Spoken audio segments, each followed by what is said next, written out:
प्रभ कै सिमरन कारज पूरे, प्रभ कै सिमरन कबहू ना झूरे। ਜਦੋਂ ਆਪਾਂ ਬਾਣੀ ਪੜ੍ਹਾਂਗੇ ਤੇ ਬਾਣੀ ਦੇ ਉਚਾਰਨ ਵੱਲ ਵਿਸ਼ੇਸ਼ ਧਿਆਨ ਦੇਣਾ ਹੈ। ਕਈ ਵਾਰੀ ਮੇਰੇ ਵੀਰ ਭੈਣ ਜਦੋਂ ਬਾਣੀ ਪੜ੍ਹਦੇ ਨੇ ਤੇ ਇਹਦਾ ਉਚਾਰਨ ਇਸ ਤਰ੍ਹਾਂ ਕਰ ਦਿੰਦੇ ਨੇ, ਪ੍ਰਭ ਕੇ ਸ਼ਬਦ ਕੈ ਹੈ, ਧਿਆਨ ਨਾਲ ਵੇਖੋਗੇ ਉੱਤੇ ਦੁਲਾਂ ਲੱਗੀ ਹੋਈ ਹੈ, ਦੋ ਮਾਤਰਾਵਾਂ ਨੇ ਉੱਤੇ। ਜਿੱਥੇ ਇੱਕ ਮਾਤਰਾ ਉੱਥੇ ਏ ਦੀ ਆਵਾਜ਼ ਆਉਂਦੀ ਹੈ, ਜਿੱਥੇ ਦੋ ਨੇ ਉੱਥੇ ਐ ਦੀ ਆਵਾਜ਼ ਆਉਂਦੀ ਹੈ। ਇਹਨਾਂ ਦੇ ਅਰਥ ਬਿਲਕੁਲ ਬਦਲ ਜਾਂਦੇ ਨੇ ਜਦੋਂ ਆਪਾਂ ਮਾਤਰਾਵਾਂ ਸਹੀ ਨਹੀਂ ਉਚਾਰਨ ਕਰਦੇ। ਗੁਰੂ ਅਰਜਨ ਸਾਹਿਬ ਮਹਾਰਾਜ ਕਿਰਪਾ ਕਰ ਰਹੇ ਨੇ, ਪ੍ਰਭ ਕੈ ਸਿਮਰਨ, ਪ੍ਰਭੂ ਦਾ ਸਿਮਰਨ ਕੀਤਿਆਂ ਕਾਰਜ ਪੂਰੇ। ਦੁਨਿਆਵੀ ਕਾਰਜ ਤੇ ਅਧਿਆਤਮਕ ਕਾਰਜ ਪੂਰੇ ਹੋ ਜਾਂਦੇ ਹਨ। ਅਧਿਆਤਮਕ ਕਾਰਜ ਪੂਰਾ ਹੋ ਜਾਣਾ ਵੱਡੇ ਭਾਗਾਂ ਦੀ ਨਿਸ਼ਾਨੀ ਹੈ। ਬਾਕੀ ਦੁਨਿਆਵੀ ਕਾਰਜਾਂ ਦੀ ਮੰਗ ਤਾਂ ਸਾਡੀ ਸਾਰਿਆਂ ਦੀ ਹੁੰਦੀ ਹੈ। ਅਸੀਂ ਚਾਹੁੰਦੇ ਹਾਂ ਵੀ ਸੰਸਾਰਕ ਕਾਰਜ ਪੂਰੇ ਹੋ ਜਾਣ ਤੇ ਛੇਤੀ ਤੋਂ ਛੇਤੀ ਕਾਰਜ ਪੂਰੇ ਹੋ ਜਾਣ, ਕੋਈ ਕਾਰਜਾਂ ਵਿੱਚ ਰੁਕਾਵਟ ਨਾ ਆਵੇ, ਕੋਈ ਵਿਘਨ ਨਾ ਲੱਗੇ। ਇਹ ਬੰਦੇ ਦੀ ਸੋਚ ਹੈ। ਕਈ ਵਾਰੀ ਤਾਂ ਵੇਖਿਆ, ਕਈ ਵਾਰ ਕੀ ਬਹੁਤੀ ਵਾਰੀ ਇਹ ਵੇਖਣ ਵਿੱਚ ਆਇਆ ਹੈ ਕਿ ਬੰਦਾ ਸੁਖਮਨੀ ਸਾਹਿਬ ਦਾ ਪਾਠ ਕਰਦਾ ਹੀ ਤਾਂ ਹੈ ਵੀ ਦੁਨਿਆਵੀ ਕਾਰਜ ਪੂਰੇ ਹੋ ਜਾਣ, ਸੰਸਾਰਕ ਕਾਰਜ ਪੂਰੇ ਹੋ ਜਾਣ, ਬਾਣੀ ਪੜ੍ਹਦਾ ਹੀ ਤਾਂ ਆ। ਅੱਛਾ, ਜੇ ਕਾਰਜ ਨਾ ਰਾਸ ਹੋਣ ਇਹਦਾ ਮਤਲਬ ਫਿਰ ਸੁਖਮਨੀ ਸਾਹਿਬ ਨਹੀਂ ਕਰਨੀ। ਵੀ ਕਾਰਜਾਂ ਵਾਸਤੇ ਹੀ ਸੁਖਮਨੀ ਸਾਹਿਬ ਕਰਨੀ। ਮਹਾਰਾਜ ਆਖਦੇ ਨਹੀਂ ਭਲਿਆ, ਜਿੱਥੇ ਤੂੰ ਪਰਮਾਤਮਾ ਦੀ ਯਾਦ ਵਿੱਚ ਜੁੜੇਗਾ, ਜਿੱਥੇ ਤੇਰੇ ਦੁਨਿਆਵੀ ਕਾਰਜ ਰਾਸ ਹੋਣਗੇ, ਉੱਥੇ ਤੇਰਾ ਅਧਿਆਤਮਕ ਕਾਰਜ ਜਿਹਦੇ ਵਾਸਤੇ ਤੂੰ ਆਇਆ ਹੈ। ਜੇ ਤੂੰ ਦੁਨਿਆਵੀ ਕਾਰਜਾਂ ਦੀ ਮਨ ਵਿੱਚ ਆਸ ਲਾ ਕੇ ਬੈਠਾ ਹੈ ਵੀ ਉਹੀ ਕਾਰਜ ਪੂਰੇ ਹੋਣ, ਤੇ ਭਲਿਆ ਉਹ ਕਾਰਜ ਤਾਂ ਤੇਰੇ ਵੱਡੇ ਵਡੇਰੇ ਵੀ ਚਾਹੁੰਦੇ ਸਨ, ਉਹ ਕੰਮ ਤਾਂ ਉਹ ਵੀ ਕਰਦੇ ਰਹੇ। ਉਹੀ ਕਾਰਜਾਂ ਦੀ ਅਰਦਾਸਾਂ ਤੂੰ ਕਰਨਾ, ਤੇਰੇ ਤੇ ਉਹਨਾਂ ਵਿੱਚ ਫਰਕ ਕੀ ਰਹਿ ਗਿਆ? ਫਿਰ ਤਾਂ ਤੂੰ ਆਮ ਸੰਸਾਰੀ ਜੀਵਨ ਜਿਵੇਂ ਸੰਸਾਰਿਕ ਜੀਵ ਜਿਉਂਦੇ ਹਨ ਉਸ ਤਰ੍ਹਾਂ ਹੀ ਜੀ ਰਿਹਾ, ਕੋਈ ਅੰਤਰ ਫਰਕ ਨਹੀਂ ਹੈ। ਉਹ ਕਾਰਜ ਤਾਂ ਪਸ਼ੂ ਵੀ ਕਰ ਰਹੇ ਨੇ। ਸਵੇਰੇ ਉੱਠਦੇ ਨੇ, ਤੁਸੀਂ ਵੇਖਿਆ, ਘਾਹ ਖਾਂਦੇ ਨੇ, ਖਲ ਖਾਂਦੇ ਨੇ, ਪਾਣੀ ਪੀਂਦੇ ਨੇ, ਫਿਰ ਅੰਮ੍ਰਿਤ ਵਰਗਾ ਦੁੱਧ ਦਿੰਦੇ ਨੇ। ਹਾਲਾਂਕਿ ਉਹ ਕਿਸੇ ਦਾ ਕਾਰਜ ਸਵਾਰਦੇ ਵੀ ਨੇ। ਬੰਦੇ ਨਾਲੋਂ, ਮਨੁੱਖ ਨਾਲੋਂ ਪਸ਼ੂ ਅੱਗੇ ਨਿਕਲ ਗਏ। ਉਹ ਕਿਸੇ ਦਾ ਕਾਰਜ ਸਵਾਰ ਰਹੇ ਨੇ ਘੱਟ ਖਾ ਕੇ। ਤੇ ਇੱਥੇ ਬੰਦਾ ਇੰਨਾ ਖਾ ਕੇ ਤੇ ਤਾਂ ਵੀ ਨਾ ਸ਼ੁਕਰਾ, ਤੇ ਭਲਾ ਆਪਣਾ ਹੀ ਨਹੀਂ ਕਰ ਸਕਿਆ, ਕਿਸੇ ਦਾ ਕੀ ਕਰਨਾ ਸੀ। ਮੇਰੇ ਸਾਹਿਬ ਆਖਦੇ ਨੇ, ਭਲਿਆ ਅਸਲ ਕਾਰਜ ਤੇ ਤੇਰੇ ਜੀਵਨ ਦਾ ਕੁਝ ਹੋਰ ਹੈ, ਜਿਹਦੇ ਵਾਸਤੇ ਤੈਨੂੰ ਜੀਵਨ ਮਿਲਿਆ ਹੈ। ਆਪਾਂ ਰੋਜ਼ ਸੋਹਲੇ ਸਾਹਿਬ ਦੀ ਬਾਣੀ ਪੜ੍ਹਦੇ ਹਾਂ ਤੇ ਗੁਰੂ ਅਰਜਨ ਸਾਹਿਬ ਮਹਾਰਾਜ ਨੇ ਉਹਦੇ ਵਿੱਚ ਬੜਾ ਪਿਆਰਾ ਉਪਦੇਸ਼ ਦਿੱਤਾ ਹੈ, ਕਰੂੰ ਬੇਨੰਤੀ ਸੁਣੋ ਮੇਰੇ ਮੀਤਾ, ਸੰਤ ਟਹਿਲ ਕੀ ਬੇਲਾ, ਇਹਾਂ ਖਾਟ ਚਲੋ ਹਰ ਲਾਹਾ, ਆਗਿਆ ਬਸਣ ਸੁਹੇਲਾ। ਜੇ ਤੂੰ ਇੱਥੇ ਸੰਸਾਰ ਵਿੱਚ ਰਹਿੰਦਿਆਂ ਲਾਹਾ ਖੱਟ ਕੇ ਜਾਏਗਾ, ਲਾਹੇ ਦਾ ਅਰਥ ਹੁੰਦਾ ਪ੍ਰੋਫਿਟ। ਤੂੰ ਸੰਸਾਰ ਵਿੱਚ ਲਾਹਾ ਖੱਟ ਕੇ ਲਿਜਾਣਾ। ਮਹਾਰਾਜ ਮੈਂ ਤੇ ਸਵੇਰ ਤੋਂ ਲੈ ਕੇ ਸ਼ਾਮ ਤੱਕ ਬੜਾ ਲਾਹਾ ਖੱਟਦਾ, ਮੈਂ ਤਾਂ ਗੱਲ ਹੀ ਲਾਭ ਦੀ ਕਰਦਾ, ਹਾਨੀ ਨੁਕਸਾਨ ਦੀ ਤੇ ਗੱਲ ਹੀ ਨਹੀਂ ਕਰਦਾ। ਨੁਕਸਾਨ ਤੇ ਪਸੰਦ ਹੀ ਨਹੀਂ। ਸਵੇਰ ਤੋਂ ਲੈ ਕੇ ਸ਼ਾਮ ਤੱਕ ਜਿੰਨਾ ਲਾਹਾ ਮੈਂ ਖੱਟ ਲੈਂਦਾ ਵਾਂ, ਸ਼ਾਇਦ ਮੇਰੇ ਭਾਈ, ਮੇਰੇ ਸੱਜਣ, ਮੇਰੇ ਮਿੱਤਰ ਵੀ ਨਾ ਖੱਟਦੇ ਹੋਣ, ਪਰ ਕਿਹੜਾ ਲਾਹਾ, ਕਿਹੜਾ ਪ੍ਰੋਫਿਟ? ਮਹਾਰਾਜ ਆਖਦੇ ਨੇ, ਭਲਿਆ ਲਾਹਾ ਤੇ ਖੱਟਣਾ ਹੈ, ਪਰ ਕਿਹੜਾ? ਨਾਮ ਦਾ। ਭਜੋ ਗੋਬਿੰਦ ਭੂਲ ਮਤ ਜਾਓ, ਮਾਨਸ ਜਨਮ ਕਾ ਇਹੀ ਲਾਹੋ। ਪਰਮਾਤਮਾ ਨੂੰ ਯਾਦ ਕਰਨਾ ਸੀ, ਉਹਦੇ ਗੁਣ ਗਾਉਣੇ ਸਨ, ਉਹਦੇ ਗੁਣਾਂ ਨੂੰ ਆਪਣੇ ਜੀਵਨ ਵਿੱਚ ਵਸਾਉਣਾ ਸੀ। ਇਹ ਸੀ ਅਸਲ ਲਾਹਾ ਨਾਮ ਦਾ। ਪਰ ਬੰਦਾ ਕਿਹੜਾ ਲਾਹਾ ਖੱਟਦਾ ਰਿਹਾ? ਦੁਨਿਆਵੀ ਪਦਾਰਥਾਂ ਦਾ, ਸੰਸਾਰਕ ਧਨ ਦੌਲਤ ਦਾ। ਉਹਦੇ ਵਿੱਚ ਦਿਨੋਂ ਦਿਨ ਅਮੀਰ ਹੁੰਦਾ ਜਾ ਰਿਹਾ ਹੈ, ਤੇ ਜੇ ਅਧਿਆਤਮਕ ਲਾਹੇ ਦੀ ਗੱਲ ਕਰੀਏ ਤੇ ਦਿਨੋਂ ਦਿਨ ਗਰੀਬ ਹੁੰਦਾ ਜਾ ਰਿਹਾ ਹੈ। ਉਧਰੋਂ ਦਿਨੋਂ ਦਿਨ ਖਜ਼ਾਨਾ ਇਹਦਾ ਲੁੱਟਿਆ ਜਾ ਰਿਹਾ, ਤੇ ਸੰਸਾਰਿਕ ਖਜ਼ਾਨਾ ਲੋਕਾਂ ਦਾ ਲੁੱਟ ਕੇ ਆਪਣਾ ਖਜ਼ਾਨਾ ਭਰੀ ਜਾ ਰਿਹਾ। ਇੱਕ ਪਾਸੇ ਸੰਸਾਰ ਦਾ ਖਜ਼ਾਨਾ ਲੁੱਟ ਰਿਹਾ ਤੇ ਆਪਣਾ ਖਜ਼ਾਨਾ ਭਰ ਰਿਹਾ, ਜਿਹੜਾ ਨਾਲ ਨਹੀਂ ਨਿਭਣਾ, ਤੇ ਜਿਹੜਾ ਆਪਣਾ ਅਸਲ ਖਜ਼ਾਨਾ ਸੀ ਉਹਨੂੰ ਵਿਕਾਰ ਲੁੱਟੀ ਜਾਂਦੇ ਨੇ। ਉਧਰ ਧਿਆਨ ਨਹੀਂ। ਕਰੂੰ ਬੇਨੰਤੀ ਸੁਣੋ ਮੇਰੇ ਮੀਤਾ, ਸੰਤ ਟਹਿਲ ਕੀ ਬੇਲਾ, ਇਹਾਂ ਖਾਟ ਚਲੋ ਹਰ ਲਾਹਾ, ਆਗੇ ਬਸਣ ਸੁਹੇਲਾ, ਔਦ ਘਟੈ ਦਿਨ ਸਿਰੈ ਨਾਰੇ, ਮਨ ਗੁਰਮਿਲ ਕਾਜ ਸਵਾਰੇ। ਗੁਰੂ ਦੇ ਚਰਨਾਂ ਨਾਲ ਜੁੜ ਕੇ ਜੀਵਨ ਦਾ ਅਸਲ ਕਾਰਜ ਸਵਾਰ ਲੈ। ਜੀਵਨ ਨੂੰ ਸਫਲ ਕਰਨ ਵਾਸਤੇ ਆਇਆ ਹੈ, ਤੇ ਜੇ ਤੂੰ ਜੀਵਨ ਨੂੰ ਸਵਾਰਨ ਕਰਨ ਦੇ ਆਹਰ ਨਹੀਂ ਲੱਗਾ ਤੇ ਹੋਰ ਆਹਰ ਕਰਦਾ ਰਿਹਾ, ਤੇ ਮਹਾਰਾਜ ਫਿਰ ਆਖਦੇ ਨੇ ਕਰਨੋ ਹੋ ਤੋ ਸੋ ਨਾ ਕੀਓ, ਭਰਿਓ ਲੋਭ ਕੈ ਫੰਦ, ਨਾਨਕ ਸਮਿਓ ਰਮ ਗਿਓ, ਅਬ ਕਿਉਂ ਰੋਵਤ ਅੰਧ। ਫਿਰ ਸਮਾਂ ਨਹੀਂ ਹੋਣਾ, ਤੂੰ ਆਖੇਗਾ ਮਹਾਰਾਜ ਆਇਆ ਤੇ ਕਾਰਜ ਸਵਾਰਨ ਵਾਸਤੇ ਸਾਂ। ਬਾਣੀ ਅੰਦਰ ਮਹਾਰਾਜ ਨੇ ਨਾ ਇੱਕ ਬੜੀ ਪਿਆਰੀ ਐਗਜ਼ਾਮਪਲ ਦਿੱਤੀ ਹੈ ਵਪਾਰੀ ਦੀ। ਮਹਾਰਾਜ ਨੇ ਆਖਿਆ ਦੋ ਤਰ੍ਹਾਂ ਦੇ ਵਪਾਰੀ ਨੇ। ਹੁਣ ਰੱਬ ਨੇ ਘੱਲਿਆ ਤੇ ਦੋਹਾਂ ਨੂੰ ਇੱਕ ਸਮਾਨ ਸੀ ਸੰਸਾਰ ਜਗਤ ਅੰਦਰ, ਦੋਹਾਂ ਨੂੰ ਇੱਕੋ ਜਿਹੀ ਦੌਲਤ ਦਿੱਤੀ, ਇੱਕੋ ਜਿਹਾ ਸਭ ਕੁਛ, ਤਨ ਅੱਖਾਂ ਹੱਥ ਪੈਰ ਸਭ ਕੁਛ ਦਿੱਤਾ, ਕੋਈ ਫਰਕ ਨਹੀਂ ਰੱਖਿਆ। ਤੇ ਦੋਹਾਂ ਨੂੰ ਉਸ ਮਾਲਕ ਸ਼ਾਹ ਨੇ ਜਗਤ ਵਿੱਚ ਘੱਲਿਆ ਵੀ ਜਾਓ ਵਪਾਰ ਕਰਕੇ ਆਓ। ਇੱਕ ਬੰਦਾ ਉਹ ਸੀ ਜਿਹੜਾ ਅਵੇਸਲਾ ਰਿਹਾ, ਤੇ ਜਿਹੜੀ ਮਿਲੀ ਪੂੰਜੀ ਸੀ ਉਹਨੂੰ ਗਵਾ ਲਿਆ। ਉਹ ਕਹਿੰਦਾ ਕੱਲ੍ਹ ਨੂੰ ਕਰ ਲਵਾਂਗੇ, ਪਰਸੋਂ ਕਰ ਲਵਾਂਗੇ, ਫਿਰ ਕਰ ਲਾਂਗੇ, ਜੇ ਬੜਾ ਸਮਾਂ ਪਿਆ। ਅੱਜ ਕੱਲ੍ਹ ਕਰਦਿਆਂ ਕਾਲ ਵਿਆਪੋ ਵਾਲੀ ਹਾਲਤ ਹੋ ਗਈ। ਇੱਕ ਉਹ ਸੀ ਜਿਹੜਾ ਸੁਚੇਤ ਸੀ, ਜਿਹਨੂੰ ਫਿਕਰ ਸੀ, ਉਹਨੂੰ ਸੀ ਮੈਂ ਛੇਤੀ ਜਾਵਾਂ ਆਪਣੇ ਮਾਲਕ ਦੇ ਕੋਲ, ਮੈਂ ਛੇਤੀ ਵਪਾਰ ਕਰਕੇ ਤੇ ਆਪਣੇ ਮਾਲਕ ਕੋਲ ਜਾਵਾਂ। ਉਹਨੇ ਸੱਚ ਦਾ ਵਪਾਰ ਕੀਤਾ, ਤੇ ਉਹ ਕੀ ਕਰ ਰਿਹਾ, ਉਡੀਕ ਰਿਹਾ। ਕੀ ਉਡੀਕ ਰਿਹਾ ਵੀ ਕਦੋਂ ਮੇਰਾ ਮਾਲਕ ਮੈਨੂੰ ਬੁਲਾਵੇ ਤੇ ਕਦੋਂ ਮੈਂ ਜਾਵਾਂ। ਆਇਆ ਉਹਦੇ ਹੁਕਮ ਵਿੱਚ ਸੀ, ਜਾਣਾ ਵੀ ਹੁਕਮ ਵਿੱਚ ਸੀ। ਇੱਕ ਤਾਂ ਬਿਲਕੁਲ ਬੇਫਿਕਰ ਹੋ ਕੇ ਬਹਿ ਗਿਆ, ਕਿਉਂਕਿ ਲਾਹਾ ਖੱਟ ਲਿਆ ਨਾ, ਪੂੰਜੀ ਇਕੱਠੀ ਕਰ ਲਈ ਨਾਮ ਦੀ। ਉਹ ਉਡੀਕਦਾ ਮੇਰਾ ਮਾਲਕ ਕਦੋਂ ਬੁਲਾਵੇ, ਕਦੋਂ ਮੈਂ ਜਾਵਾਂ। ਪਰ ਇੱਕ ਉਹ ਸੀ ਡਰਦਾ ਹੁਣ, ਕਿਉਂ, ਉਹਨੂੰ ਪਤਾ ਹੈ ਵੀ ਜਿਹੜੀ ਪੂੰਜੀ ਲੈ ਕੇ ਆਇਆ ਸਾਂ ਉਹ ਵੀ ਗਵਾ ਲਈ, ਤੇ ਮਾਲਕ ਨੂੰ ਕੀ ਮੂੰਹ ਵਿਖਾਵਾਂਗਾ ਜਾ ਕੇ।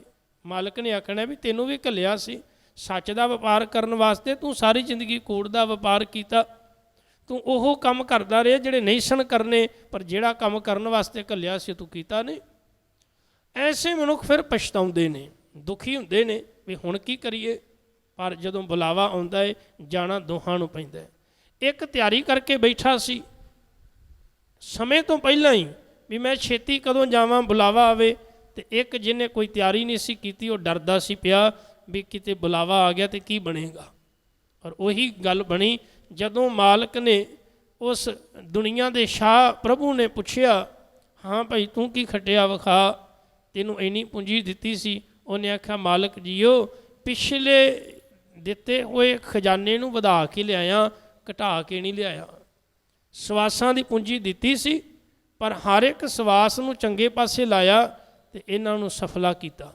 ਔਰ ਦੂਸਰਾ ਉਹ ਮੂੰਹ ਥੱਲੇ ਕਰਕੇ ਸ਼ਰਮਿੰਦਾ ਹੋ ਕੇ ਖਲੋਤਾ ਸੀ।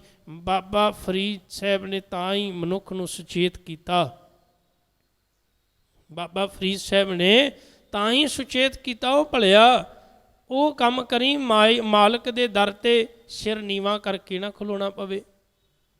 ਫਰੀਦਾ ਜਿੰਨੀ ਕਮੀ ਨਾਹੇ ਗੁਣ, ਤੇ ਕਮੜੇ ਵਿਸਾਰ, ਮਤ ਸ਼ਰਮਿੰਦਾ ਥੀ ਵਈ, ਸਾਈਂ ਦੇ ਦਰਬਾਰ। ਉੱਥੇ ਖਲੋਤਾ ਹੋਇਆ ਐਵੇਂ ਸਿਰ ਥੱਲੇ ਸੁੱਟਣਾ ਪਵੇ, ਤੇ ਤੂੰ ਅੱਖਾਂ 'ਚ ਅੱਖਾਂ ਨਾ ਮਿਲਾ ਸਕਦਾ ਹੋਵੇ, ਤੇ ਮਾਲਕ ਆਖੇ ਵੀ ਦੱਸ ਕੀ ਲੈ ਕੇ ਆਇਆ, ਕੀ ਖੱਟਿਆ, ਤੇ ਤੂੰ ਆਖੇ ਮਹਾਰਾਜ ਜਿਹੜਾ ਕੁਝ ਖੱਟਿਆ ਤੇ ਤੁਸੀਂ ਨਾਲ ਨਹੀਂ ਲਿਆਉਣ ਦਿੱਤਾ।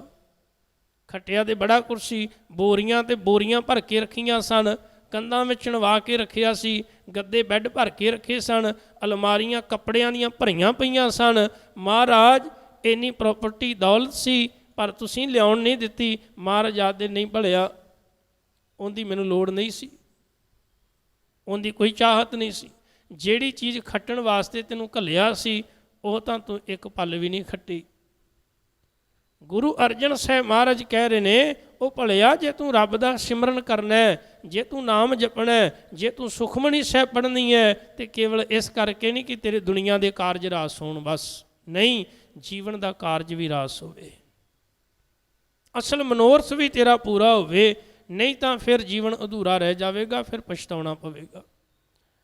ਪ੍ਰਭ ਕੈ ਸਿਮਰਨ ਕਾਰਜ ਪੂਰੇ, ਪ੍ਰਭ ਕੈ ਸਿਮਰਨ ਕਬੂ ਨਾ ਝੂਰੇ। ਜਿੰਦੇ ਜੀਵਨ ਦੇ ਕਾਰਜ ਰਾਸ ਹੋ ਜਾਂਦੇ ਨੇ ਨਾ, ਉਹ ਫਿਰ ਬੰਦਾ ਝੂਰਨ ਦਾ ਅਰਥ ਹੁੰਦਾ ਵੀ ਚਿੰਤਾ ਨਹੀਂ ਕਰਦਾ, ਫਿਰ ਉਹਨੂੰ ਚਿੰਤਾ ਨਹੀਂ ਹੁੰਦੀ, ਉਹ ਰੱਬ ਦੀ ਯਾਦ ਵਿੱਚ ਜੁੜਿਆ ਹੁੰਦਾ ਹੈ। ਰੱਬ ਦੀ ਯਾਦ ਵਿੱਚ ਜੁੜਨ ਵਾਲਾ ਮਨੁੱਖ ਇਹ ਸਮਝਦਾ ਹੈ ਕਿ ਮੈਨੂੰ ਚਿੰਤਾ ਕਰਨ ਦੀ ਲੋੜ ਨਹੀਂ। ਚਿੰਤਾ ਉਹ ਬੰਦਾ ਕਰਦਾ ਏ ਜਿੰਦੇ ਕਾਰਜ ਰਾਸ ਨਾ ਹੋਏ ਹੋਣ, ਜਿਹਨੂੰ ਆਪਣੇ ਮਾਲਕ ਤੇ ਭਰੋਸਾ ਨਾ ਹੋਵੇ। ਇੱਥੇ ਤਾਂ ਗੁਰੂ ਸਾਹਿਬ ਕਹਿ ਰਹੇ ਨੇ, ਨਾਨਕ ਚਿੰਤਾ ਮਤ ਕਰੋ, ਚਿੰਤਾ ਤਿਸ ਹੀ ਹੈ। ਬੜਾ ਪਿਆਰਾ ਸ਼ਬਦ ਹੈ ਚਿੰਤਾ। ਇੱਕ ਹੈ ਚਿੰਤਾ, ਇੱਕ ਹੈ ਚਿਤਾ। ਫਰਕ ਟਿੱਪੀ ਦਾ ਸਿਰਫ, ਟਿੱਪੀ ਹਟਾ ਦਿਓ ਉੱਤੇ ਤੇ ਚਿਤਾ, ਤੇ ਟਿੱਪੀ ਲਾ ਦਿਓ ਚਿੰਤਾ, ਇੰਨਾ ਹੀ ਫਰਕ ਹੈ ਬਸ। ਸਿਆਣਿਆਂ ਨੇ ਇੱਕ ਗੱਲ ਆਖੀ ਸੀ ਵੀ ਚਿੰਤਾ ਚਿਤਾ ਸਮਾਨ ਹੈ, ਬੰਦੇ ਨੂੰ ਅੰਦਰੋਂ ਅੰਦੀ ਸਾੜ ਦਿੰਦੀ ਹੈ, ਅੰਦਰੋਂ ਅੰਦਰੋਂ ਸਾੜ ਦਿੰਦੀ। ਬੰਦਾ ਕਦੋਂ ਸੜ ਕੇ ਸਵਾਹ ਹੋ ਜਾਂਦਾ ਪਤਾ ਹੀ ਨਹੀਂ ਲੱਗਦਾ। ਪਰ ਇੱਕ ਹੋਰ ਬੜਾ ਪਿਆਰਾ ਸ਼ਬਦ ਹੈ, ਉਹ ਬੁੱਲੇ ਸ਼ਾਹ ਨੇ ਆਖਿਆ ਸੀ। ਬੁੱਲੇ ਨੇ ਆਖਿਆ, ਭਲਿਆ ਤੂੰ ਚਿੰਤਾ ਨਾ ਕਰ, ਤੂੰ ਚੇਤਾ ਕਰ। ਚਿੰਤਾ ਉਹ ਕਰੇਗਾ ਜਿਹਨੂੰ ਤੂੰ ਚੇਤਾ ਕਰੇਗਾ। ਚਿੰਤਾ ਕਰਨੀ ਛੱਡ ਦੇ, ਚੇਤਾ ਕਰਨਾ ਸ਼ੁਰੂ ਕਰ ਦੇ। ਜਿੱਦਣ ਤੂੰ ਉਹਨੂੰ ਚੇਤੇ ਕਰੇਗਾ, ਯਾਦ ਰੱਖੀ ਤੇਰੀ ਚਿੰਤਾ ਉਹ ਮਿਟਾ ਕੇ ਰੱਖ ਦੇਵੇਗਾ। ਬੜੇ ਪਿਆਰੇ ਬੋਲ ਉਹਨਾਂ ਲਿਖੇ। ਉਹ ਕਹਿਣ ਲੱਗੇ, ਭਲਿਆ ਤੈਨੂੰ ਇੰਨਾ ਅਹਿਸਾਸ ਨਹੀਂ, ਇੱਕ ਦਿਨ ਤੂੰ ਉਸ ਕਬਰ ਵਿੱਚ ਜਾ ਪੈਣਾ ਹੈ ਜਿੱਥੋਂ ਕੋਈ ਅੱਜ ਤੱਕ ਉੱਠਿਆ ਨਹੀਂ, ਤੇ ਤੂੰ ਇੰਨਾ ਘੂਕ ਹੋ ਕੇ ਸੁੱਤਾ ਪਿਆ ਤੇ ਤੈਨੂੰ ਕੋਈ ਫਿਕਰ ਹੀ ਨਹੀਂ ਰੱਬ ਦੀ, ਮਾਲਕ ਦੀ। ਉਹਨਾਂ ਬੜੇ ਪਿਆਰੇ ਬਚਨ ਆਖੇ ਨੇ, ਉੱਠ ਜਾਗ ਘੁਰਾੜੇ ਮਾਰ ਨਹੀਂ। ਉਹ ਭਲਿਆ ਇੰਨੀ ਗੂੜੀ ਨੀਂਦ ਕਿ ਤੈਨੂੰ ਘੁਰਾੜੇ ਪੇ ਵੱਜਦੇ ਨੇ ਤੇਰੇ, ਤੈਨੂੰ ਹੋਸ਼ ਹੀ ਨਹੀਂ। ਤੂੰ ਮਾਇਆ ਦੇ ਘੁਰਾੜੇ ਪਿਆ ਮਾਰਦਾ ਏ, ਇੰਨਾ ਮਦਹੋਸ਼, ਇੰਨਾ ਲੀਨ ਹੋਇਆ ਪਿਆ, ਤੈਨੂੰ ਪਤਾ ਹੀ ਨਹੀਂ ਵੀ ਤੂੰ ਕਾਹਦੇ ਵਾਸਤੇ ਆਇਆ। ਉੱਠ ਜਾ ਘੁਰਾੜੇ ਮਾਰ ਨਹੀਂ, ਇਹ ਸੌਣ ਤੇਰੇ ਦਰਕਾਰ ਨਹੀਂ। ਇੱਕ ਦਿਨ ਜਾਏ ਸੀ ਕਬਰੇ ਪੈਣਾ ਹੈ, ਤੇਰਾ ਗੋਸ਼ਤ ਕੀੜਿਆਂ ਖਾਣਾ ਹੈ। ਕਰ ਚਿੰਤਾ ਮਗਰ ਵਿਸਾਰ ਨਹੀਂ। ਉਹ ਜੇ ਤੂੰ ਚਿੰਤਾ ਹੀ ਕਰਨੀ ਹੈ ਨਾ, ਤੇ ਰੱਬ ਦੇ ਨਾਮ ਦੀ ਕਰਿਆ ਕਰ। ਕਿੰਨੀ ਕੁ ਚਿੰਤਾ ਕਰਦੇ ਆ ਵੀ ਅੱਜ ਨਿਤਨੇਮ ਨਹੀਂ ਹੋਇਆ, ਮਾਲਕ ਅੱਜ ਦਿਨ ਭਾਗਾਂ ਵਾਲਾ ਨਹੀਂ, ਅੱਜ ਸਤ ਸੰਗਤ ਨਹੀਂ ਹੋਈ, ਅੱਜ ਸੇਵਾ ਨਹੀਂ ਹੋਈ, ਅੱਜ ਸਿਮਰਨ ਨਹੀਂ ਹੋਇਆ, ਅੱਜ ਤੇਰੀ ਯਾਦ ਵਿੱਚ ਨਹੀਂ ਜੁੜਿਆ। ਕਿੰਨੀ ਕੁ ਚਿੰਤਾ ਕਰਦੇ ਹਾਂ ਅਸੀਂ। ਇਹ ਤਾਂ ਸਾਰਿਆਂ ਨੂੰ ਚਿੰਤਾ ਰਹਿੰਦੀ ਹੈ ਵੀ ਫਲਾਣੇ ਨੇ ਜੇ ਪੈਸੇ ਨਹੀਂ ਮੋੜੇ, ਨਾ ਦਿੱਤੇ, ਪਤਾ ਨਹੀਂ ਕੀ ਹੋ ਜਾਣਾ। ਅੱਜ ਆਹ ਕੰਮ ਨਹੀਂ ਹੋਇਆ, ਨਾ ਹੋਇਆ ਤੇ ਪਤਾ ਨਹੀਂ ਕੀ ਹੋ ਜਾਣਾ। ਇਹ ਚਿੰਤਾ ਸੰਸਾਰ ਦੇ ਪਦਾਰਥਾਂ ਦੀ ਸਾਰਿਆਂ ਨੂੰ ਲੱਗੀ ਰਹਿੰਦੀ ਹੈ, ਤੇ ਉਹ ਬੰਦੇ ਨੂੰ ਸੌਣ ਨਹੀਂ ਦਿੰਦੀ। ਪਰ ਬੁੱਲੇ ਸ਼ਾਹ ਨੇ ਆਖਿਆ, ਕਰ ਚਿੰਤਾ ਮਗਰ ਵਿਸਾਰ ਨਹੀਂ, ਉੱਠ ਜਾ ਘੁਰਾੜੇ ਮਾਰ ਨਹੀਂ।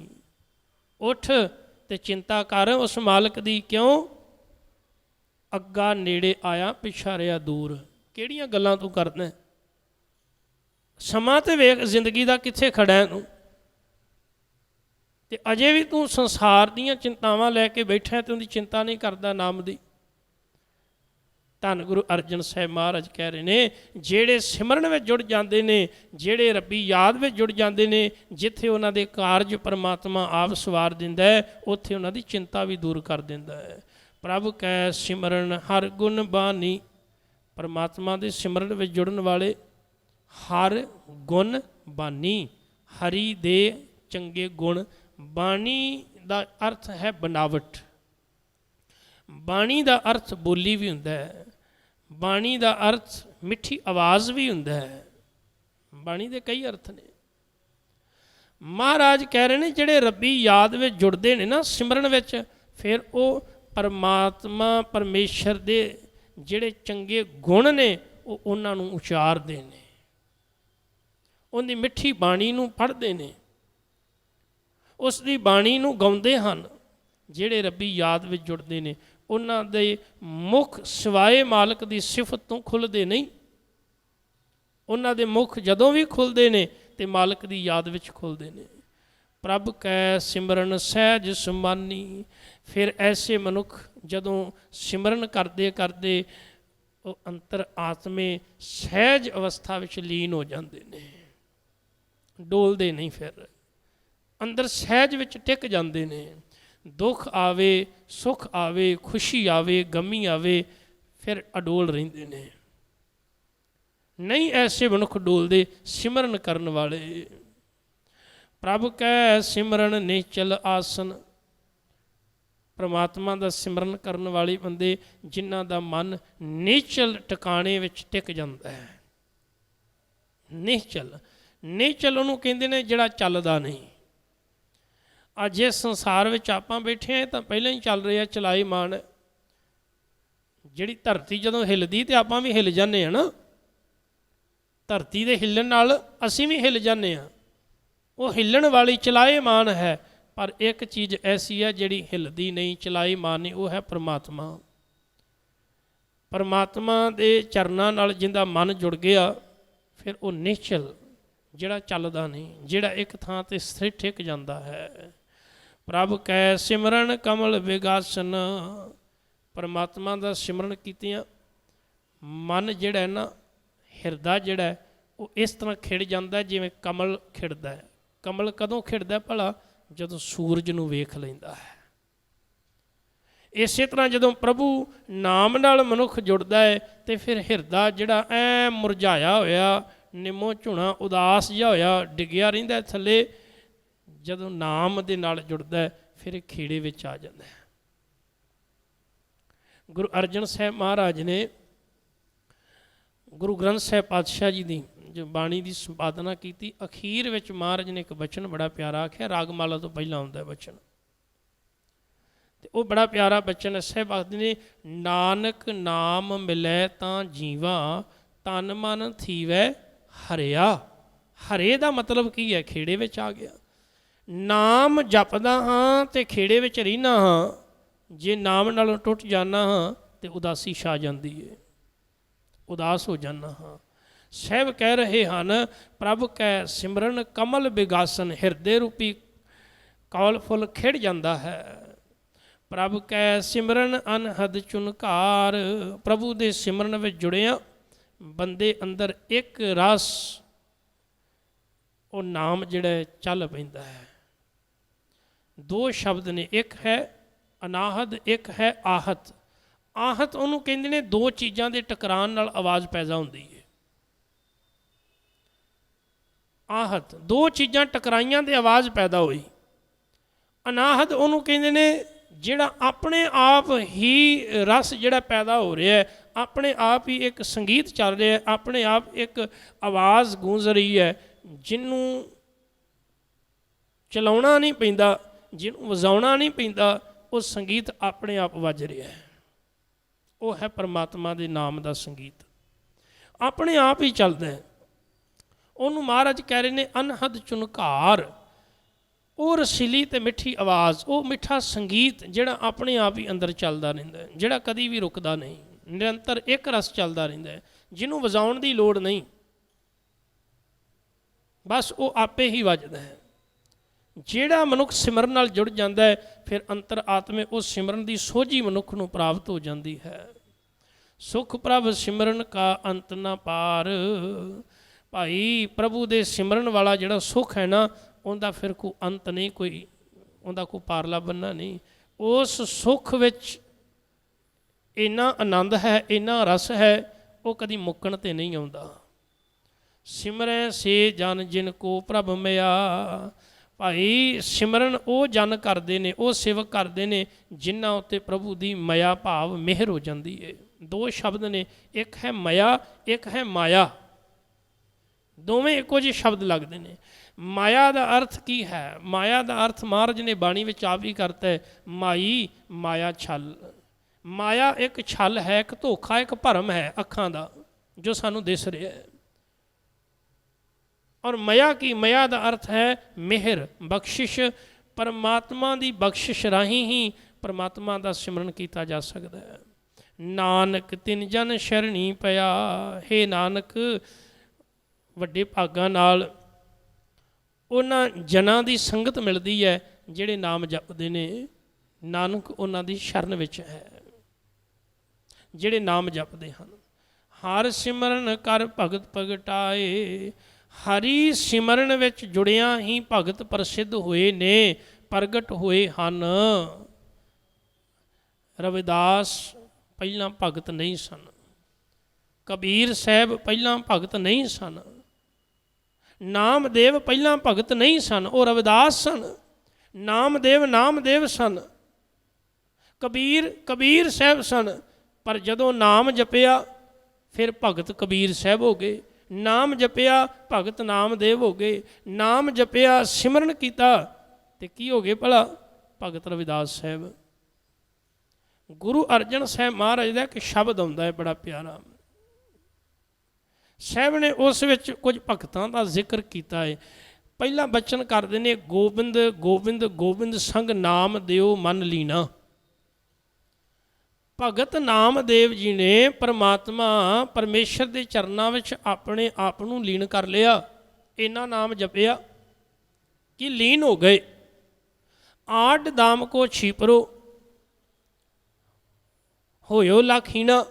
ਅੱਧੀ ਕੌਡੀ ਦਾ ਛਿੰਬਾ ਗਰੀਬ ਸੀ, ਪਰ ਜਦੋਂ ਨਾਮ ਨਾਲ ਜੁੜਿਆ ਲੱਖਾਂਪਤੀ ਬਣ ਗਿਆ।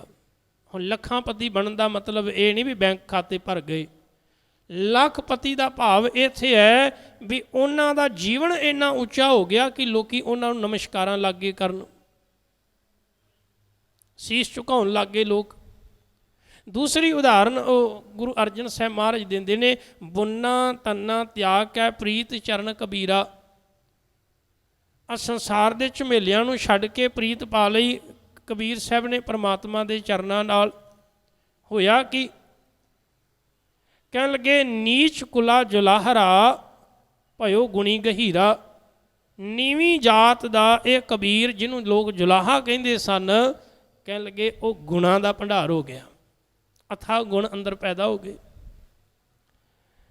ਰਵਿਦਾਸ ਢਵੰਤਾ ਢੋਰ ਨੇ ਤਿਨ ਤਿਆਗੀ ਮਾਇਆ। ਰਵਿਦਾਸ ਮਰੇ ਹੋਏ ਪਸ਼ੂਆਂ ਨੂੰ ਢੋਂਦਾ ਸੀ, ਕੋਈ ਕੋਲ ਨਹੀਂ ਸੀ ਖਲੋਂਦਾ ਰਵਿਦਾਸ ਦੇ। ਪਰ ਕੀ ਹੋਇਆ? ਜਦੋਂ ਸਾਧ ਸੰਗਤ ਕੀਤੀ ਤੇ ਕਹਿਣ ਲੱਗੇ, ਉਦੋਂ ਹਿਰਦੇ ਵਿੱਚ ਪਰਮਾਤਮਾ ਵਸ ਗਿਆ। ਐਸਾ ਵਸਿਆ ਕਿ ਹਰ ਕੋਈ ਫਿਰ ਭਗਤ ਰਵਿਦਾਸ ਸਾਹਿਬ ਨੂੰ ਨਮਸਕਾਰਾਂ ਕਰਦਾ ਹੈ। ਹੁਣ ਹਿਰਦੇ ਵਿੱਚ ਪ੍ਰਭੂ ਦਾ ਨਿਵਾਸ ਹੋ ਗਿਆ। ਸੋ ਇਸ ਤਰ੍ਹਾਂ ਭਗਤਾਂ ਦੇ ਬਾਰੇ ਗੁਰੂ ਅਰਜਨ ਸਾਹਿਬ ਮਹਾਰਾਜ ਜ਼ਿਕਰ ਕਰ ਰਹੇ ਨੇ। ਭਗਤ ਸੈਣ ਜੀ ਬਾਰੇ, ਸੈਣ ਨਾਈ ਬੁਤਕਾਰੀਆ, ਉਹ ਘਰ ਘਰ ਸੁਣਿਆ, ਹਿਰਦੈ ਵਸਿਆ ਪਾਰ ਬ੍ਰਹਮ ਭਗਤਾਂ ਮੈਂ ਗਿਣਿਆ। ਇਹ ਬਿਦ ਸੁਣ ਕੇ ਜਾਟ ਰੋਠ ਭਗਤੀ ਲਾਗਾ, ਮਿਲਿਆ ਪ੍ਰਤਾ ਗੁਸਾਈਆਂ ਧੰਨਾ ਵਡਭਾਗਾ। ਭਗਤ ਧੰਨਾ ਜੀ ਵਰਗੇ ਇਹਨਾਂ ਮਹਾਂਪੁਰਸ਼ਾਂ ਨੂੰ ਵੇਖ ਕੇ ਭਗਤੀ ਵਾਲੇ ਪਾਸੇ ਲੱਗ ਗਏ, ਕਿਉਂਕਿ ਇਹਨਾਂ ਨਾਮ ਜਪਿਆ ਸੀ। ਨਾਮ ਦੀ ਕਮਾਈ ਨਾਲ ਹੀ ਸੰਸਾਰ ਵਿੱਚ ਪ੍ਰਗਟ ਹੋ ਗਏ। ਗੁਰੂ ਅਰਜਨ ਸਾਹਿਬ ਕਹਿ ਰਹੇ ਨੇ, ਹਰ ਸਿਮਰਨ ਕਰ ਭਗਤ ਪ੍ਰਗਟਾਏ। ਹਰੀ ਸਿਮਰਨ ਰਾਹੀਂ ਪ੍ਰਗਟ ਹੋਏ ਨੇ। ਹਰ ਸਿਮਰਨ ਲਗ ਵੇਦ ਉਪਾਏ। ਹਰੀ ਸਿਮਰਨ ਵਿੱਚ ਜੁੜ ਕੇ ਹੀ ਵੇਦ ਆਦਿਕ ਧਾਰਮਿਕ ਗ੍ਰੰਥ ਜਿਹੜੇ ਹਨ ਉਹ ਰਚੇ ਗਏ ਹਨ, ਰੱਬੀ ਯਾਦ ਤੋਂ ਬਿਨਾਂ ਨਹੀਂ। ਹਰ ਸਿਮਰਨ ਭਏ ਸਿੱਧ ਜਤੀ ਦਾਤੇ। ਜਿਹੜੇ ਹਰੀ ਸਿਮਰਨ ਵਿੱਚ ਜੁੜ ਗਏ ਉਹਨਾਂ ਨੂੰ ਜੀਵਨ ਵਿੱਚ ਸਫਲਤਾ ਮਿਲੀ, ਉਹਨਾਂ ਦਾ ਜੀਵਨ ਕਿਰਦਾਰ ਉੱਚਾ ਹੋ ਗਿਆ ਅਤੇ ਉਹ ਦਾਤੇ ਬਣ ਗਏ। ਹਰ ਸਿਮਰਨ ਨੀਚ ਚੌਂਕੁੰਟ ਜਾਤੇ। ਹਰੀ ਸਿਮਰਨ ਕਰਨ ਵਾਲੇ ਜਿਹੜੇ ਲੋਕ ਨੀਚ ਸਨ, ਜਿਨ੍ਹਾਂ ਲੋਕ ਸ਼ੂਦਰ ਕਹਿੰਦੇ ਸਨ, ਮਾੜਾ ਕਹਿੰਦੇ ਸਨ, ਪੈਰ ਦੀ ਜੁੱਤੀ ਕਹਿੰਦੇ ਸਨ, ਜਦੋਂ ਉਹਨਾਂ ਨਾਮ ਜਪਿਆ ਤੇ 4 ਕੁੰਟਾਂ ਵਿੱਚ ਪ੍ਰਸਿੱਧ ਹੋ ਗਏ। ਨੀਚ ਜਾਰ ਹਰ ਜਪਦਿਆਂ ਉੱਤਮ ਪਦਵੀ ਪਾਏ। ਪੁੱਛੋ ਬਿਦਰ ਦਾਸੀ ਸੁਤੈ। ਕਿਸ਼ਨ ਉਤਰਿਆ ਘਰ ਜੇ ਜਾਏ, ਕਹਿਣ ਲੱਗੇ ਨਹੀਂ ਵਿਸ਼ਵਾਸ ਹੁੰਦਾ ਤੇ ਬਿਦਰ ਨੂੰ ਪੁੱਛੋ ਬਿਦਰ ਕੌਣ ਸੀ। ਰਾਜਾ ਵਿਚਿੱਤਰ ਹੋਇਆ, ਉਹਦੀ ਇੱਕ ਦਾਸੀ ਸੀ ਸੁਦਰਸ਼ਨਾ, ਉਹਦੀ ਕੁੱਖ ਤੋਂ ਬਿਦਰ ਦਾ ਜਨਮ ਹੋਇਆ ਅਤੇ ਇਹਦਾ ਪਿਤਾ ਸੀ ਵਿਆਸ ਰਿਸ਼ੀ। ਇਹ ਬਿਦਰ ਜਿਹੜਾ ਬੜਾ ਗਰੀਬ ਸੀ, ਕ੍ਰਿਸ਼ਨ ਜੀ ਨੂੰ ਇਨਵਾਈਟ ਕੀਤਾ ਸੀ ਦੁਰਯੋਧਨ ਨੇ, ਰਾਜ ਮਹਿਲਾਂ ਵਿੱਚ 36 ਪ੍ਰਕਾਰ ਦੇ ਭੋਜਨ ਪਕਾਏ ਸਨ, ਪਰ ਕ੍ਰਿਸ਼ਨ ਜੀ ਜਿਹੜੇ ਹਨ ਉਹ ਦੁਰਯੋਧਨ ਦੇ ਮਹਿਲਾਂ ਵਿੱਚ ਨਹੀਂ ਗਏ, ਬਲਕਿ ਇਹਦੀ ਝੋਪੜੀ ਬਿਦਰ ਦੀ ਚਲੇ ਗਏ, ਉੱਥੇ ਸਾਗ ਖਾਧਾ ਤੇ ਭਗਤ ਜਿਹੜੇ ਬਿਦਰ ਜੀ ਨੇ ਬੜੇ ਪ੍ਰਸੰਨ ਹੋਏ, ਖੁਸ਼ ਹੋਏ, ਸ਼ੁਕਰਾਨਾ ਕੀਤਾ, ਗਰੀਬਾਂ ਦੇ ਘਰ ਭਗਵਾਨ ਆਏ ਨੇ। ਦੁਰਯੋਧਨ ਨੇ ਇਸ ਗੱਲ ਦਾ ਬੜਾ ਗੁੱਸਾ ਮਨਾਇਆ, ਪੁੱਛਿਆ ਤੇ ਕ੍ਰਿਸ਼ਨ ਜੀ ਨੇ ਆਖਿਆ ਤੇਰੇ ਅੰਦਰ ਹੰਕਾਰ ਸੀ ਤੇ ਹੰਕਾਰੀਆਂ ਦੇ ਘਰ ਕਦੀ ਵੀ ਰੱਬ ਦੇ ਪਿਆਰੇ ਨਹੀਂ ਜਾਇਆ ਕਰਦੇ। ਇਹ ਜਿਹੜੇ ਨਿਮਰਤਾ ਵਾਲੇ ਨੇ ਉਹਨਾਂ ਘਰ ਜਾਂਦੇ ਨੇ। ਬਾਬਾ ਨਾਨਕ ਮਲਕ ਭਾਗੋ ਕੋਲ ਨਹੀਂ ਗਏ, ਬਲਕਿ ਭਾਈ ਲਾਲੋ ਦੇ ਘਰ ਗਏ ਸਨ। ਕਿਉਂ? ਉੱਥੇ ਨਿਮਰਤਾ ਤੇ ਪਿਆਰ ਸੀ। ਸਾਹਿਬ ਕਹਿ ਰਹੇ ਹਨ ਜਿਨ੍ਹਾਂ ਨੂੰ ਲੋਕ ਨੀਚ ਕਹਿੰਦੇ ਨੇ, ਨਾਮ ਜਪ ਕੇ ਸੰਸਾਰ ਵਿੱਚ ਪ੍ਰਸਿੱਧ ਹੋ ਗਏ। ਹਰ ਸਿਮਰਨ ਧਾਰੀ ਸਭ ਧਰਨਾ, ਹਰੀ ਸਿਮਰਨ ਵਿੱਚ ਹੀ ਇਹ ਧਰਤੀ ਨੂੰ ਟਿਕਾਇਆ ਹੋਇਆ। ਹਰੀ ਸਿਮਰਨ ਰਾਹੀਂ ਜਾਂ ਪਰਮਾਤਮਾ ਨੇ ਸਿਮਰਨ ਲਈ ਹੀ ਇਸ ਧਰਤੀ ਨੂੰ ਟਿਕਾਇਆ ਹੋਇਆ ਹੈ। ਇਹ ਧਰਤੀ ਪਰਮਾਤਮਾ ਦੇ ਆਸਰੇ ਤੇ ਟਿਕੀ ਹੋਈ ਹੈ। ਸਿਮਰ ਸਿਮਰ ਹਰ ਕਾਰਨ ਕਰਨਾ, ਭਾਈ ਉਹਨੂੰ ਸਿਮਰ ਜਿਹੜਾ ਕਾਰਨ ਵੀ ਆਪ ਹੈ ਤੇ ਕਰਤਾ ਵੀ ਆਪ ਹੈ, ਜਿਹਨੇ ਸ੍ਰਿਸ਼ਟੀ ਬਣਾਈ ਤੇ ਬਣਾ ਕੇ ਵਿੱਚ ਵਸਿਆ ਹੋਇਆ ਹੈ। ਅਖੀਰਲੇ ਬਚਨ ਸਾਹਿਬ ਸਮਝਾਉਣਾ ਕਰਦੇ ਨੇ, ਹਰ ਸਿਮਰਨ ਕੀਓ ਸਗਲ ਆਕਾਰਾ। ਹਰੀ ਸਿਮਰਨ ਦੇ ਰਾਹੀਂ ਜਾਂ ਇੰਝ ਕਹਿ ਲਓ ਹਰੀ ਸਿਮਰਨ ਵਾਸਤੇ ਹੀ ਉਹ ਸਾਰੇ ਆਕਾਰ ਨੂੰ, ਸਾਰੇ ਇਹ ਪਸਾਰੇ ਨੂੰ ਪਰਮਾਤਮਾ ਨੇ ਬਣਾਇਆ ਹੈ। ਹਰ ਸਿਮਰਨ ਮੈਂ ਆਪ ਨਿਰੰਕਾਰਾ, ਹਰੀ ਸਿਮਰਨ ਵਿੱਚ ਨਿਰਆਕਾਰ ਪ੍ਰਭੂ ਵਸਦਾ ਹੈ। ਇਸ ਕਰਕੇ ਜਿੱਥੇ ਰੱਬ ਨੂੰ ਯਾਦ ਕਰੋ ਉੱਥੇ ਹੀ ਹਾਜ਼ਰ ਹੈ। ਕਰ ਕਿਰਪਾ ਜਿਸ ਆਪ ਬੁਝਾਇਆ, ਉਹ ਜਿਹਦੇ ਉੱਤੇ ਕਿਰਪਾ ਕਰਦਾ ਉਹਨੂੰ ਇਹ ਸੋਝੀ ਬਖਸ਼ ਦਿੰਦਾ ਹੈ। ਨਾਨਕ ਗੁਰਮੁਖ ਹਰ ਸਿਮਰਨ ਤਿਨ ਪਾਇਆ। ਇਹ ਨਾਨਕ ਇੰਝ ਆ ਕਿ ਗੁਰਮੁਖ ਗੁਰੂ ਦੇ ਰਾਹੀਂ ਹੀ ਹਰੀ ਸਿਮਰਨ ਦੀ ਪ੍ਰਾਪਤੀ ਹੁੰਦੀ ਹੈ। ਸੋ ਵਡਭਾਗੇ ਹਾਂ ਅਸੀਂ ਕਿ ਗੁਰੂ ਚਰਨਾਂ ਵਿੱਚ ਜੁੜ ਮਿਲ ਬੈਠੇ ਹਾਂ। ਇਹ ਅਰਦਾਸ ਕਰੀਏ ਮਹਾਰਾਜ ਕਿਰਪਾ ਕਰੋ ਸਾਡੀ ਝੋਲੀ ਵਿੱਚ ਵੀ ਹਰੀ ਸਿਮਰਨ ਪਾਓ, ਤਾਂ ਜੋ ਸਿਮਰਨ ਕਰਕੇ ਰੱਬੀ ਯਾਦ ਵਿੱਚ ਜੁੜ ਕੇ ਆਪਣੇ ਜੀਵਨ ਨੂੰ ਸਫਲਾ ਕਰ ਸਕੀਏ। ਪਹਿਲੀ ਅਸ਼ਟਪਦੀ ਦੀ ਵਿਚਾਰ ਜਿਹੜੀ ਹੈ ਉਹ ਅੱਜ ਸਮਾਪਤ ਹੋਈ ਹੈ। ਕੱਲ੍ਹ ਤੋਂ ਦੂਸਰੀ ਪਾਵਨ ਅਸ਼ਟਪਦੀ ਵਿਚਾਰ ਆਪਾਂ ਆਰੰਭ ਕਰਾਂਗੇ। ਸਾਰੀਆਂ